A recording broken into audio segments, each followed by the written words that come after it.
Баршаңызға қайырлы күн достар, сіздермен бірге Мөлдір. Бүгін сіздерге өте жұмсақ үлпілдек бауырсақтың рецептісін ұсынамын. Рецепттегі барлық ингредиенттер видеоның астында описаниеда жазулы. Ең алдымен біз жылы 150 мл сүтімізге 150 мл жылы суды қосамыз. Үстіне 1 ас қасық тұз, 2 ас қасық қант, 1 ас қасық ашытқы және 50 грамм ерітілген сары майды қосамыз. Қамырымыз қатты болып кетпес үшін осылай қасықтап біртіндеп ұнымызды саламыз. Көз мөлшермен алдын ала қарап алу керек. Біздің қамырымыз өте жұмсақ болу керек.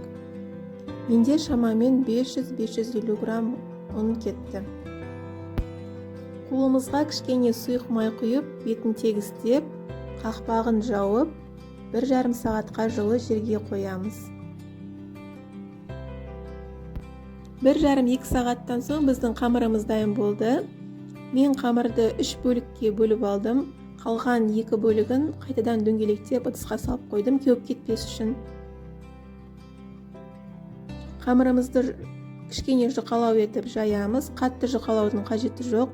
Осындай форманың көмегімен немесе стақанның көмегімен дөңгелекшелер кесіп аламыз. Немесе пышақпен де ромбиктер, 4 бұрыштар кесіп, өз қалауларыңыз бойынша жасауға болады неше түрлі формада. Қызып тұрған майға бауырсағымызды қызарғанша екі бетінен қуырып аламыз. Міне біздің бауырсағымыз дайын болды. Өте дәмді болады. Осы рецепт бойынша жасап көріңіздер. Өте жұмсақ болып шығады.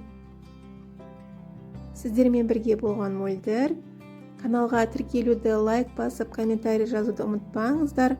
Алдағы уақытта көптеген рецепттер болады. Сау болыңыздар.